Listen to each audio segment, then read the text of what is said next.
Welcome to the Producer's Journal podcast. My name is Derek. Thank you for joining me today. This episode is presented to you by Shelby Row Productions and sponsored by Patreon. Click on the Patreon link in the description area and find a tier that works for you, and that would be the best way to support this podcast. I would appreciate that. Also, check us out on YouTube. I'm going to be talking about the YouTube channel a little bit here, but this is also on YouTube in audiogram form. So that's another great way to support this podcast, because that's a monetized channel. So when you listen to an episode there, it counts as a view, which goes a long way for me. So I would appreciate that. Now let's get going here.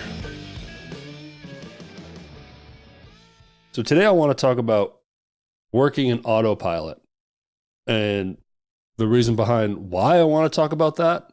It was actually brought to me, an idea, or this came to me through a comment on the YouTube channel that was specific to my last episode, which was Trial by Fire.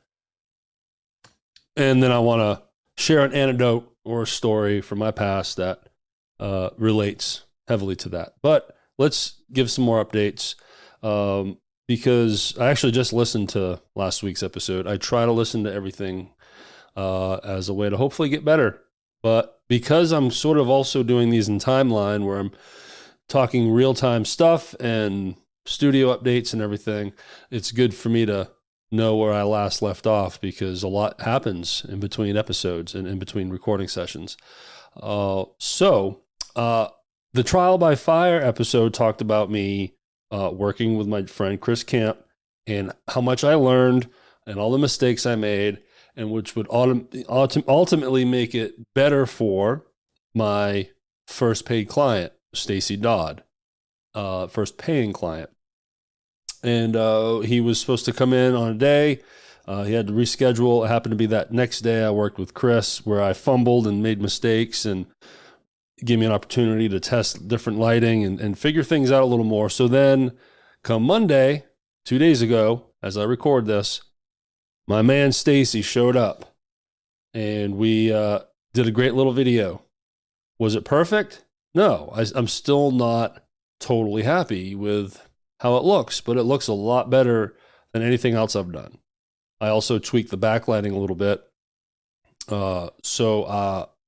I actually took one of my backlights, the flood panels that I have on the floor going up the back wall. I actually put one on my podcast table behind Stacy and faced towards the camera. I dimmed it down a little bit, but that really helped things pop. So now it's like a brighter backlights. Like Chris, I had him standing in front of my desk panels, but this time I used my phone in high def. Which is something I want to do for Chris next time. But that was great. It was a monumental day, Monday, my first paying client because of the studio. I've mentioned before, I've had little local opportunities now, but none of it needed the studio. So now the studio brought in some rev. So that's always fun. And then also, look, when that starts happening, he has other people he works with. He wants to spread the word for me. He wants to help me out. Hey, something may come of that. I've learned to not lean on those things heavily and let things just kind of organically happen. But word of mouth will increase and will build more steam the more and more I work with people in the studio, because they're walking into a professional situation, which brings me to the next update. And that is the actual podcast station. So my dear friend, Andrew Michael, my engineer, hooked up with me yesterday. Come to find out he listens to this podcast. So Andrew, thank you for all that you do. Even though you made fun of my AV table and you are upset that I did not consult with you before buying my Allen and Heath board. Sir, I am very sorry for that. You know I love you. So we hooked up yesterday on FaceTime, and we dialed in my other Rodecaster and Reaper on my laptop. We had already had everything set up a year ago, but it was just a matter of blowing the dust off. I had to kind of relearn how it all worked, but man, it was great. Just a few tweaks, and it's up and going. So that kind of motivated me to now move into that next phase. Now, no excuses. The audio side of my podcast world, my little podcast station, the podcast corner, whatever you want to call it, is up and running. No excuse. Then I was like, okay, well, now let's think of where I really want this to live. And the lighting and the mounting of cameras has been the thorn in the side of my ass for a while. The gentleman and my friend, Stephen Michael, who is helping me with those things, is out of town for a couple weeks. And I've also had just a lot of time to think about, how I want this to look. And as usual, I'm overthinking things. And I was adamant about making it a 3-camera podcast. 1 camera up the middle for both, profile shots of both together, and then each participant getting their own camera. Well, my room is limiting. I'm limited to my room because one wall is just a giant window, so you can't mount anything from that wall. And then I got a back door, which eats up space. It's a smaller room, and I'm limited. And what we were trying to accomplish, I think, would have been a bigger headache than it needed to be. And I'm not totally writing off the ideas that we have. I will talk to Steven when he gets back. But I had to make some executive decisions and really just move on and make it how I originally envisioned it, adding everything he's done for me too now with the lighting and what I've learned with that. So I moved the table, got the mics set up with the boom arms, got the Rodecaster set. I have a little side table for the laptop. It looks amazing. And now I'm tweaking lighting again. And what I discovered is I want to try a ring light and just 1 camera. Just do a straight shot, profile shot, right down the middle to get things going and start testing things with friends to throw on my YouTube channel.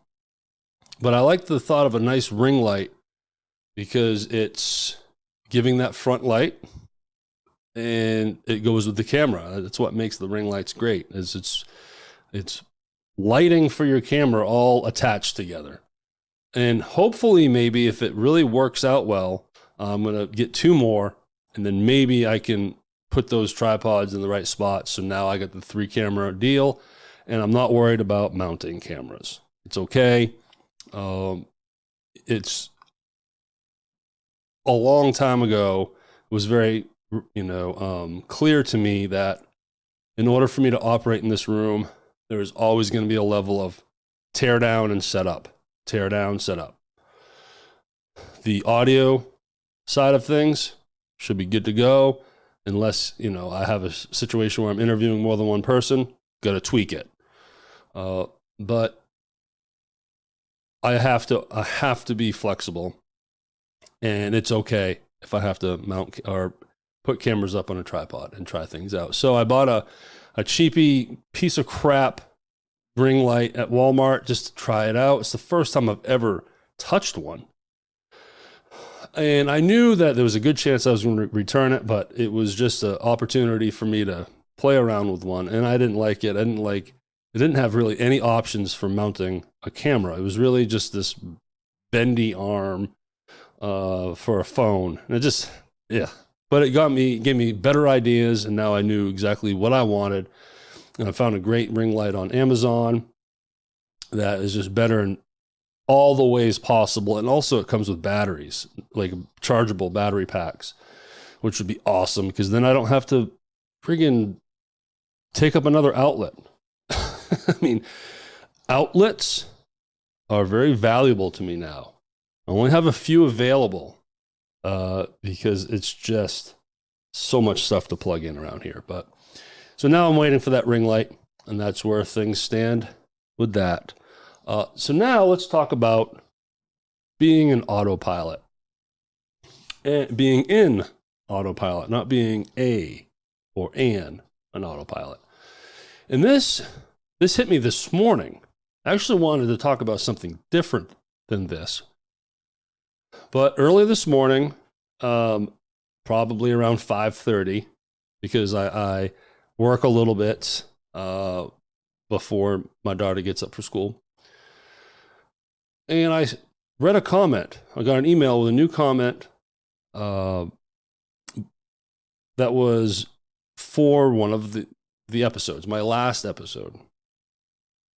I don't know why I'm having trouble talking right now. Maybe it's because it's been a crazy day. Haven't been able to get anything done, just running around.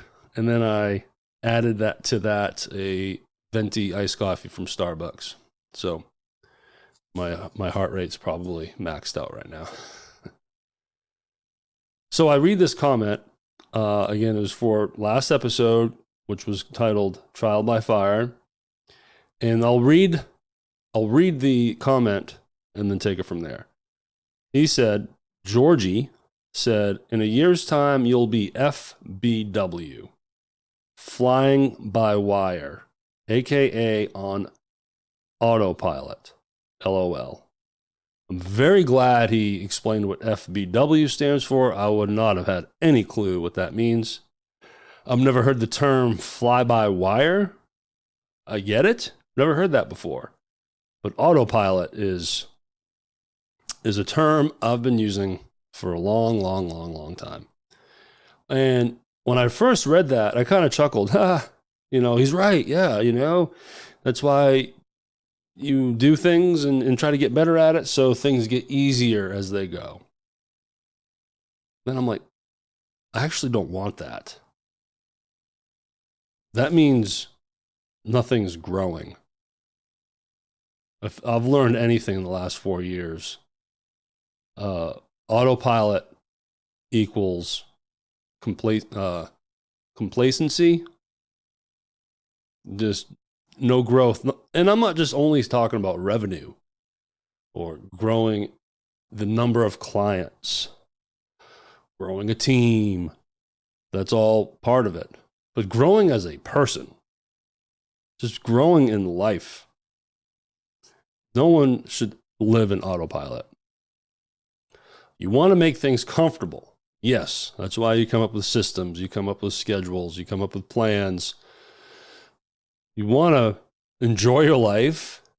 Sure. So you definitely want to simplify things and create consistency for your life. But if you fall into the autopilot world, now you're not growing. And I think it's important to grow. If I would have kept drinking, and I don't know if I've talked much about this, but I quit drinking in 2014. And that was after years of abuse and being, I wasn't living in so much autopilot. I was just like a derelict in my own way, not really taking any chances in life, path of least resistance. But I quit drinking and completely started a new path. And it doesn't happen overnight. 8 years later, here I am and doing what I'm doing now. But it was a journey, and it was constant reminders of you got to stand up and plow through the next fear. All right. You're feeling anxious and fearful right now because you have to make a decision. Instead of running away from that decision, lean into it and choose the harder path. And it did well for me. Wasn't always easy, but it got me to where I am now. And of course now, dialing in specifically to the business, In January of 2018, I had one client and I was barely editing a podcast on Audacity. Didn't even know how to put a podcast on iTunes. And then here I am now. That didn't happen from being complacent and just path of least resistance, build a system till it's comfortable and then never move from it. If I would have done that, I wouldn't be here with this right now. It would have just been another little side hustle that would have kind of fizzled out and I'd still be a broke musician. But I knew that I needed to continue to grow. And in order to do that, I built a team and blah, blah, blah. I've told the story. You can't do that while on autopilot. So when I read that comment from him, I was like, I get it. I get his sentiment. And it's funny. I get it. But I don't want that. That was a good reminder. No, I don't want to be an autopilot because that's detrimental. So let me give you a real life, analogy to this, or what autopilot means to me in terms of my history as a musician. So I started playing guitar when I was 13, I think. My grandfather taught me a few chords. It wasn't until I was 16 that I started playing in a high school band, and I graduated in 99. Come 2000, how old was I? 21, I can't remember. Early 20s. I graduated college in 99. Year 2000, I decided I wanted to be a professional musician. I wanted to take that next step and earn money by playing my bass guitar. And for the next 4 years, I was lucky to make $50 a month here and there. But I never played for free. And I just kept growing from that, and hustling. That's not really the point of the story, but I'm trying to give you some context that things inevitably built up to the point where I moved to Nashville in 2005, October of 2005. And by luck, circumstance, and abilities as a player, I landed a gig in January of 2006. And at the time, the band was called Buck Wild, and it was a full-time casino band, a casino variety band that just circles the country and plays in the higher-end casinos. And I was very blessed to get that job. It was a full-time music gig, and it was awesome. And I did it for a span of 5 years with some breaks in the middle there, but. So the reason why I bring this up is when you break into the casino side of things as a full-time musician, you play a lot. You're playing 4 nights in a row in one casino, packing up, heading to the next casino, 4 to 5 nights at that place, next. And in 2006, I was on the road 45 weeks, played, I think, around 200 shows in 1 year. That's a lot of stage time. The benefit is, man, you get so much better, so much faster. I mean, you are in hyper speed. You're getting so many reps to not only learn how to play songs, but how to stand on a stage and just how things work in the music business. The band gets tight. Things just gel, and you get to a point where the songs start playing themselves. Now you're getting a little close to that autopilot area, but there is that moment and phase where the songs are playing themselves, and it's a positive because all the players in the band are just feeling the song, feeling the music rather than thinking about what they need to play, thinking about the chorus coming up, thinking about does the bridge go to the minor 6? What's going on? It's all there, everyone's fluid, feeling the music. That's the peak. That's when a band is going to sound the best. But if you're not careful and you don't constantly push to learn new songs, you end up playing the same 60 to 70 songs over and over and over and over. And some of these songs are nightly songs. I had to play Brick House and play that funky music 4 to 5 times a week for 45 weeks for 5 years. Talk about playing itself. You fall into autopilot. And you can as an individual and you can as a band. And it happened, and it can be detrimental because you might, then you're going to start making mistakes. That's the point of all this, is when you're in autopilot, you start making mistakes because you're not focused. I'm not feeling it anymore. I'm just playing through everything. All right, note to the next note, to the next note, to the next song, to the next night. When am I going home? I can't wait for tonight's set to be over so I can go to the bar and start drinking. The music becomes secondary. The first priority, top priority is the party, the hang. That's why now you're out there doing it. And the music suffers. You forget parts. You'll be in the middle of a song and you're like, oh no. Are we leading into the second chorus or the third chorus? And that matters because some songs, those choruses will be different. So crap, which one are we going into? And then you take a guess, and then you go into the wrong chorus, or you hit the wrong chords because you think it's chorus 2 when you're supposed to be going into chorus 3, blah, blah, blah, blah. You make a mistake.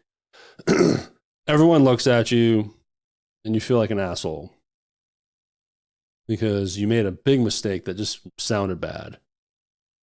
All because you weren't focused, all because you were on autopilot, ultimately because you weren't challenging yourself.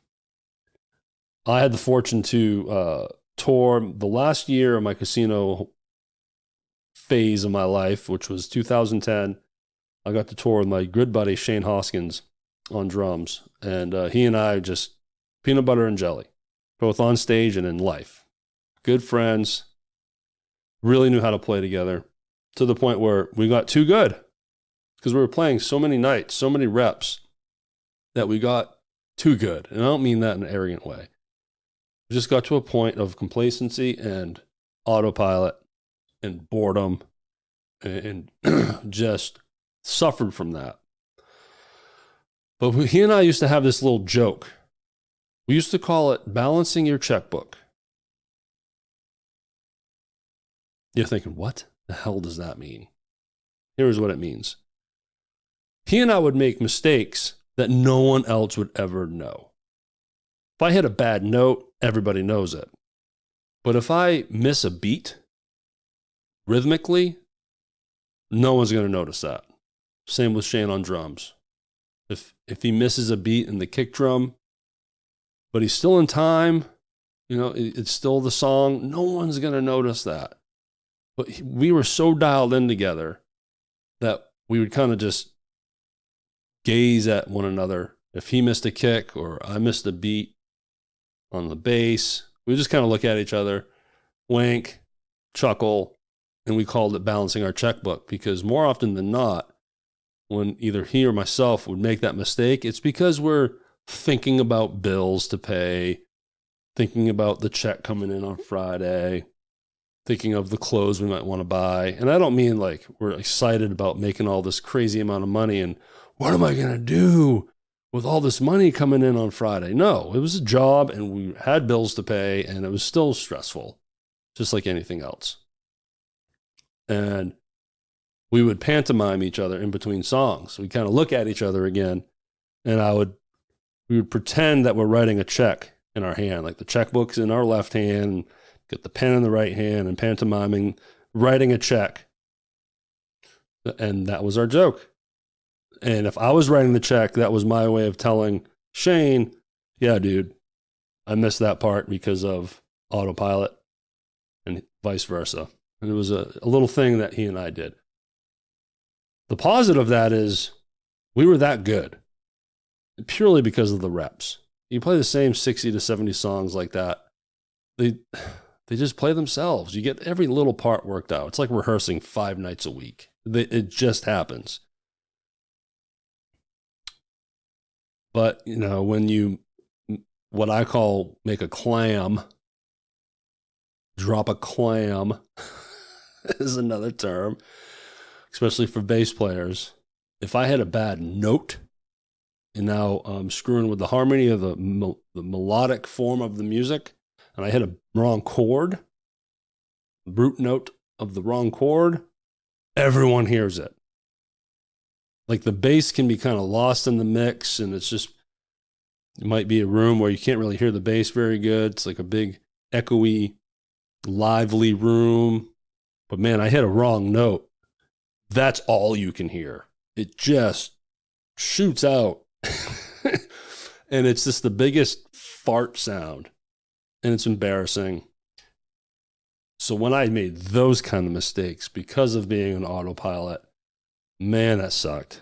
Because now everyone's looking at you. And honestly, like the band leader's going to get upset, even though band leaders make mistakes. Everyone makes mistakes. And everyone else in this band I'm talking about absolutely suffered from autopilot too. It's just how it was. But eventually you would learn new songs that kind of trigger you.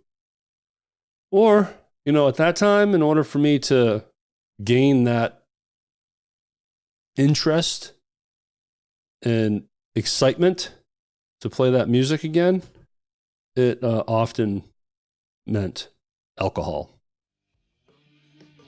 That's right. I played many shows influenced by liquid courage, which was not good. And that is another story. Moral of this story is don't drink like that, but also challenge yourself, try new things, and the minute you feel too comfortable, things are going too smoothly, think about it and realize, you know what? I'm in autopilot right now, and that means there's no positive growth. So find something that terrifies you and do it. Give it a try and be absolutely cool with failing, because now at least you're trying to better yourself as a person or as a business owner and everything in between. Words to live by. ShelbyRoweProductions.com. Check me out at Shelby Rowe Productions LLC on Instagram. Also, click my Patreon link. That's a great way to support me in this podcast. And check out the YouTube channel.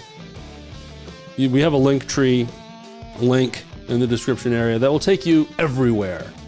And all the places that not only this podcast lies, but also my business stuff. In there, you'll find the YouTube channel. Go check it out. And check out this podcast on that channel. Again, it's a monetized channel, so that also is a great way to support this. And to Andrew Michael, if you've made it this far, thank you for listening. And thank you for being grossly unpaid, or not grossly unpaid. What's the term I'm looking for? Underpaid. I know I've been underpaying you for a long time because you're a genius. And the song is running out. So that means I gotta shut the hell up. Thanks, Andrew. Thanks to everyone listening. Talk to you later.